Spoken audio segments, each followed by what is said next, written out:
What do you mean? There is a pit skin. Stupid. Alright, Jay Yankee, do you want the mic? We got the mic here. Jay Yankee on comms here. You can pull up a chair if you want, bro.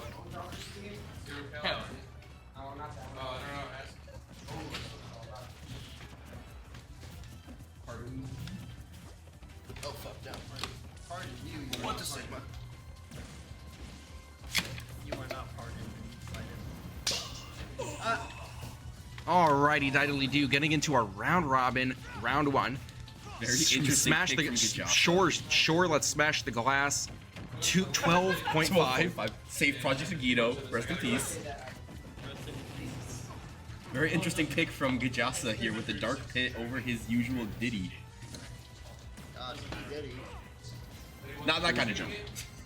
Well. Some of these prices, I don't know. I mean, listen, I have faith in the Gajasa Dark Pit. I've seen it pull some crazy wins time to time in bracket. When the Diddy just isn't working, he pulls out the Dark Pit, sometimes gets the reverse 3-0. And sometimes get shit. Oh, well, hold on now.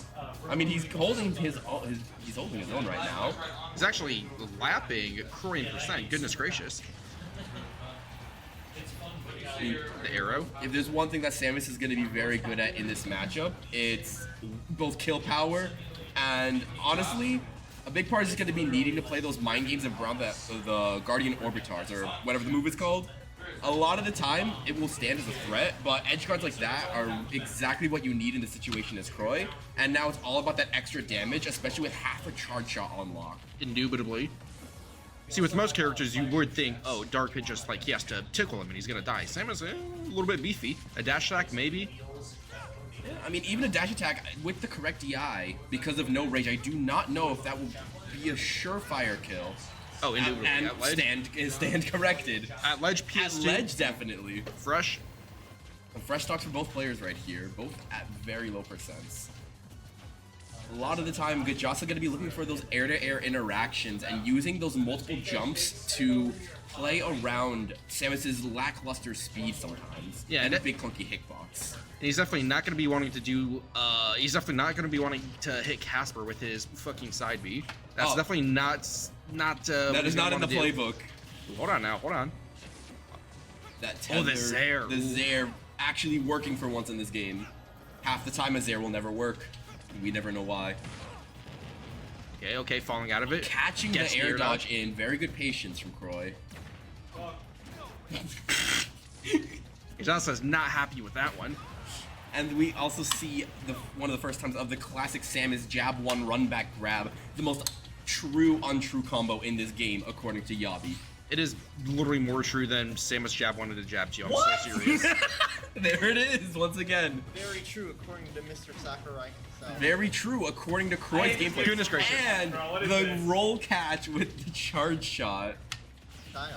Croix reversing this game on its head, putting himself in a very solid situation. Also having resources, the charge shot into the grab, and a forward air. That is 60% right there off of a single interaction win, which is very, very healthy for this character.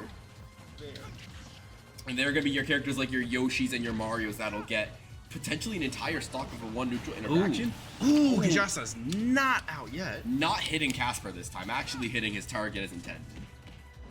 Yeah, it's the first time for everything. There is. And this game is still definitely very doable if Gajasa can catch the right moment, and this might be it where he can rack up some percent. Indeed, might be the first time we see the Gajasa Dark Pit get a win in.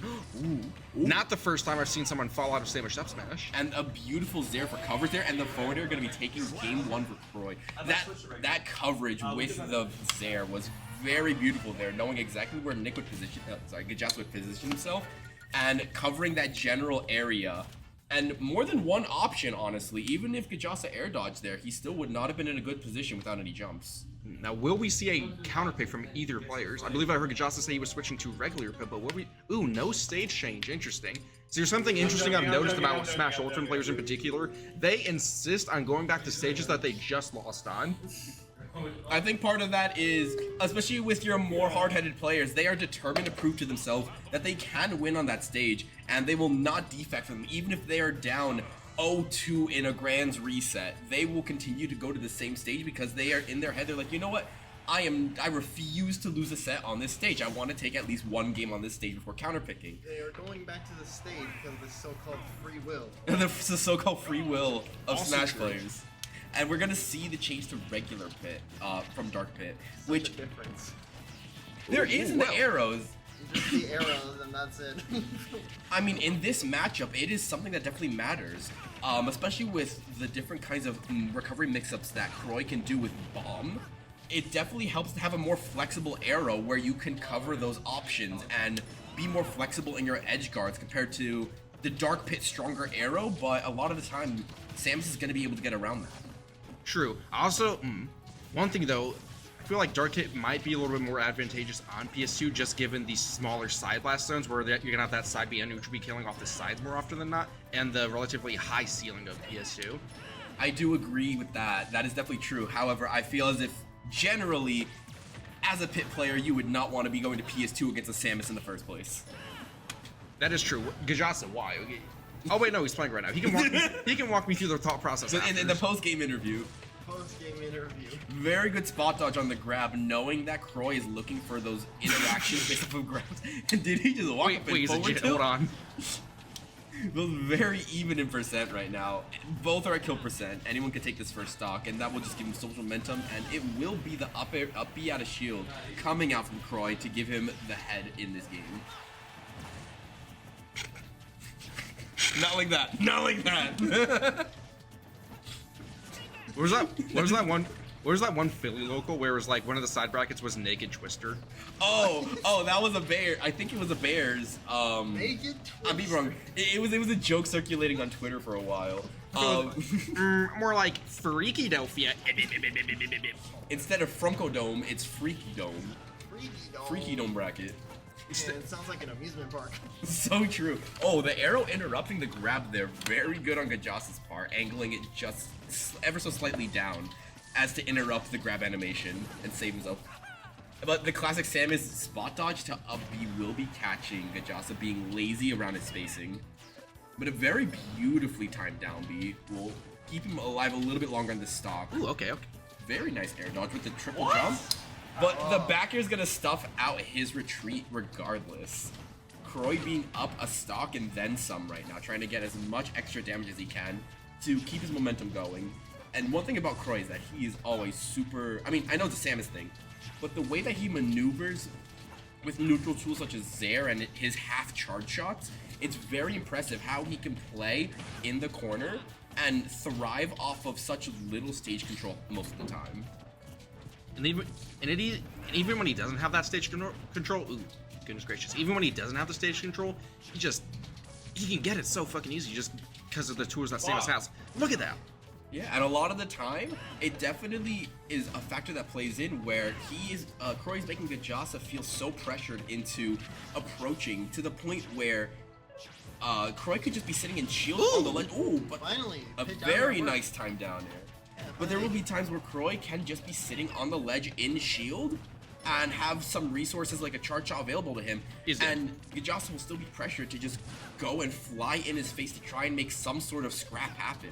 And this is just such a difficult position to be in. You're on the ledge versus Samus. She has a half charge shot, damn near a full Almost one. full. The bombs and that's gonna catch the attempt of a low recovery.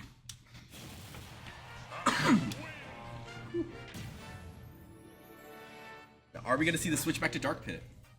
We're gonna see Or are a we gonna see different stage. The Diddy Kong. Will we see a different stage?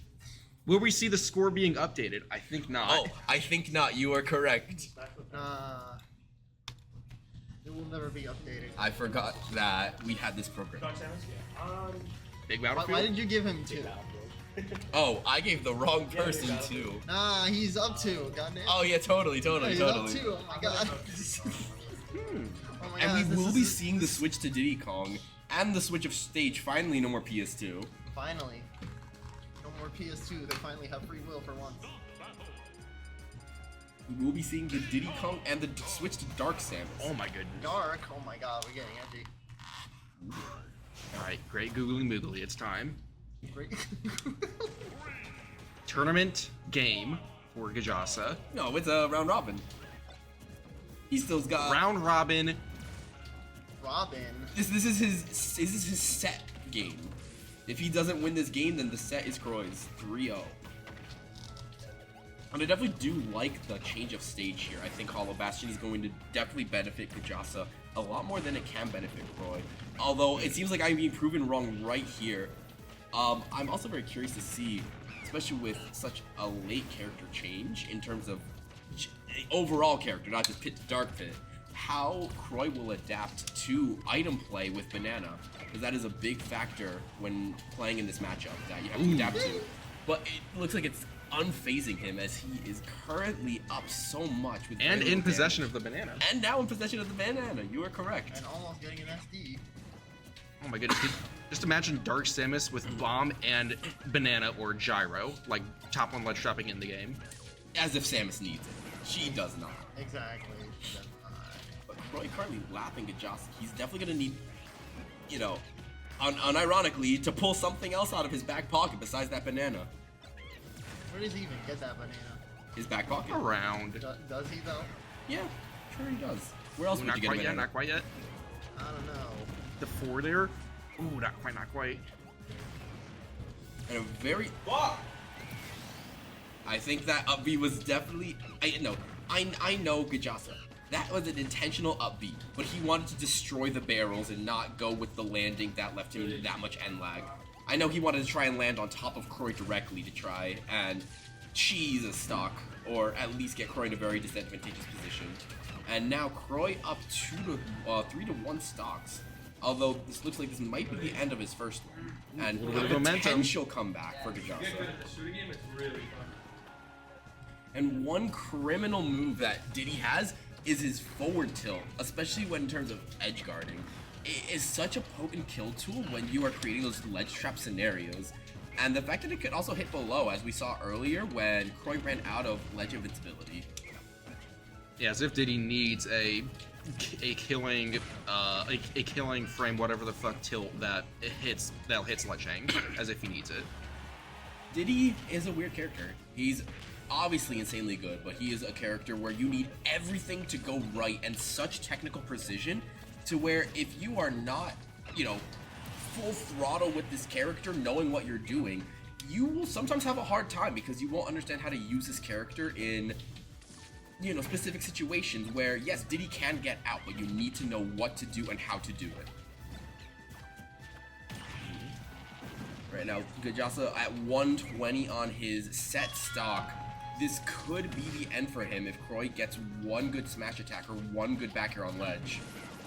Or one good up B. Ooh. Not gonna do it. Hollow has very high ceiling, I'm pretty sure. And the up throw, again, almost alive, barely alive, because the Hollow Bash is high ceiling. What the? Not anymore. What a hitbox. Down air. What a hitbox. Oh, what a hitbox. Oh, the sour spot. The sour spot of down air. And Croix's gonna take it 3-0. Welcome to What a Hitbox. Welcome to Smash. What's the skadoodle?